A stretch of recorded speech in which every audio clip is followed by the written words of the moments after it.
오늘 아침 조간신문에 국민연금 고갈을 막기 위해서 보험 요율을 높이고 연금 개시 시점도 순차적으로 올려 68세로 늦추는 방안을 정부가 검토한다는 보도가 났습니다. 정말 이렇게 되면 많은 분들의 은퇴 설계에도 큰 차질이 불가피할 겁니다. 정말 그렇게 되는 건지 문제는 없는 건지 따져보겠습니다. 자, 홍희연 기자, 지금은 보험료를 얼마나 냅니까? 네, 가입자가 월 소득액 가운데 국민연금에 내는 비율이 보험료율인데요. 예. 지금은 9%죠. 월 300만 원을 벌면 27만 원을 내야 하는데 이 회사원일 경우 가입자와 회사가 반반씩 냅니다. 이 보험료율을 올리면 내는 돈이 많아집니다. 자, 이렇게 해서는 기금이 유지가 안 된다는 뜻인데 그럼 앞으로 얼마나 올리겠다는 거죠? 네, 어제 보건복지부와 국회 연금개혁특위 그리고 전문가가 모였는데요. 이 보험료율을 2025년부터 점차 높여서 15%까지 올리자는 방안이 나왔습니다. 월 27만 원씩 내던 사람은 45만 원이 되는 겁니다.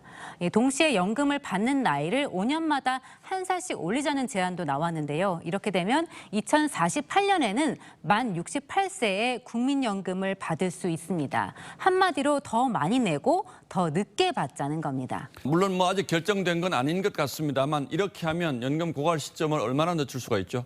네, 이대로 가면 기금이 35년 뒤인 2057년에 소진이 되는데 2073년까지 최대 16년을 더 버틸 수 있습니다. 이 인상폭과 속도에 따라서 소진 시점이 조금씩 달라지는데요. 이 천천히 올릴수록 더 빨리 없어집니다. 자, 너무 급격한 것 같아서 좀 당혹스럽긴 한데 이런 사실을 알고도 지난 정부에서는 아무것도 안 했습니까? 네, 지난 정부에서는 더 내고 더 받는 안을 발표했습니다. 예. 하지만 이마저도 당시 문재인 대통령이 보험료 인상은 국민 눈높이에 맞지 않다면서 제동을 걸면서 사실상 유야무야됐습니다.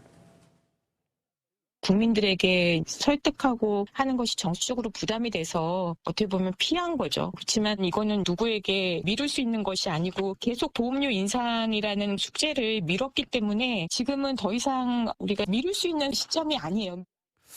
예, 뭐 누구나 알고 있죠. 사실 표 계산만 하면 이런 일은 안 할수록 유리하다는 걸요. 이번에는 할 수 있을까요?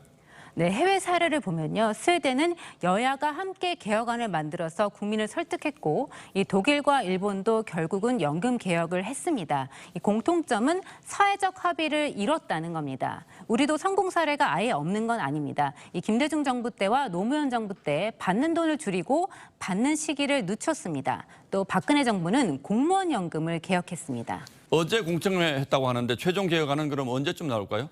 네, 내년 3월까지 재정을 계산해서 10월쯤에는 국회에 정부안을 제출해야 합니다. 하지만 내후년 4월 총선을 앞둔 여야가 표심에 휘둘리면 또다시 흐지부지 될 거란 우려가 나옵니다. 예, 그러나 어차피 해야 하는 숙제라면 더 미루지 말고 정치적 유불리 빼고 여야가 한 마음으로 대타협에 앞장서 주길 바라겠습니다.